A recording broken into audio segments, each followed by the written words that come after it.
दोस्तों, राम राम। स्वागत है आपका हमारे यूट्यूब चैनल साधना सागर पर। दोस्तों, आप में से कुछ लोगों ने तो ज़रूर कुछ दिन पहले एक खबर सुनी होगी, कैसे 1 करोड़पति का वृद्धाश्रम में देहांत हो गया। वह कैसे आया, कौन लाया, सवाल ये नहीं है। सवाल है उसका अंतिम संस्कार लोगों द्वारा चंदा इकट्ठा करके कराया गया। उनके पुत्र पुत्रियां कहाँ हैं? क्या एक पिता एक बच्चे को जन्म से लेकर उसकी पढ़ाई, नौकरी और शादी होने तक करीब 27-28 साल उनकी देखरेख करता है, सब जायज़ या नाजायज़ ज़रूरतों को पूरा करता है? क्या उस पिता को उनके बच्चे जीवन के 10-12 साल नहीं संभाल सकते? 10-12 साल इसलिए क्योंकि अगर पिता नौकरी करता है तो 60 साल के बाद 10-12 साल ही तो उसकी देखरेख करनी है। इतनी ही उम्र तो बची यही आजकल। चलिए, ये एक सोचने का विषय हो सकता है। इस पर कौन बेटा गौर करेगा, ये देखना है। इसी विषय से मेल खाती है हमारी आज की कहानी। चलिए शुरू करते हैं। आज की कहानी समीर सेठ श्याम सुंदर का इकलौता बेटा है। श्याम सुंदर ने अपने व्यापार को कड़ी मेहनत से खड़ा किया था। पहले श्याम सुंदर की छोटी सी दुकान होती थी, लेकिन उसने अपनी मेहनत से आज बहुत बड़ा व्यवसाय खड़ा कर लिया था। समय की करनी श्याम सुंदर कुछ दिन बाद भगवान को प्यारे हो गए।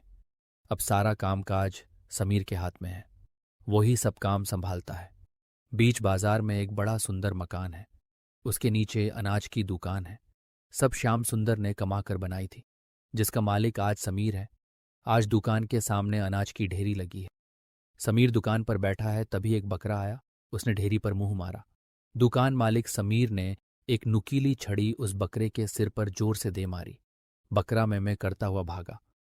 उसी समय नारद जी तथा ऋषि अंगिरा जी उस दुकान के सामने से गुजर रहे थे। नारद जी ने उस घटना को देखा और जोर जोर से हंसने लगे। ऋषि अंगिरा जी ने इस हंसी का कारण पूछा। तब नारद जी ने बताया कि यह अनाज की दुकान पहले बहुत छोटी थी।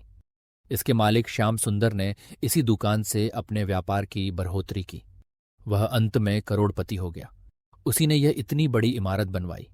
वह बहुत बड़े बड़े व्यापार करने लगा, परंतु अपनी पुरानी दुकान को अपने रहने के मकान के नीचे ही रखा, क्योंकि इसी दुकान से उसकी इतनी उन्नति हुई थी। मालिक श्याम सुंदर मर गया। अब उसका बेटा उसका काम काज देखता है। वह इस दुकान पर रोज घंटे भर आकर बैठता है। काम काज तो नौकर करते हैं, वही श्याम सुंदर का बेटा जो अब दुकान पर बैठा है, जिसने बकरे को छड़ी से मारकर भगाया है।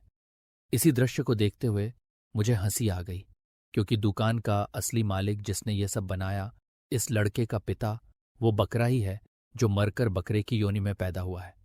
यही एक दिन इस दुकान का, मकान का और सारे कारोबार का मालिक था। पर आज एक मुट्ठी अनाज पर भी उसका अधिकार नहीं है। अनाज की ओर मुंह करते ही मार पड़ती है, और जिस पुत्र को बड़े प्यार से पाला पोसा वही मारता है।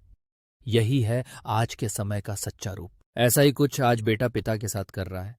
ऐसा ही कुछ बहू कर रही है अपने पिता तुल्य ससुर के साथ। हर घर में तो नहीं है ऐसा, लेकिन कहीं तो जरूर है, क्योंकि अगर ऐसा नहीं होता तो वृद्ध आश्रमों से ऐसी खबरें आती ही नहीं। कहीं तो ये सब हो रहा है, आइए इसे रोकें। हमारे बुजुर्ग हमारे मार्गदर्शक है, हम उनसे बहुत कुछ सीख सकते हैं। उनके अनुभव से हम हमारी पढ़ाई से कहीं ज्यादा सीख सकते हैं। बस इतना ही दोस्तों, अपने माता पिता का सम्मान करें। कुछ ज्यादा नहीं चाहिए उन्हें हमसे, बस प्यार के 2 बोल ही काफी हैं। सुबह जाते समय, बाबूजी मैं जा रहा हूँ। शाम को एक बार आते ही, बाबूजी आप ठीक है नैना।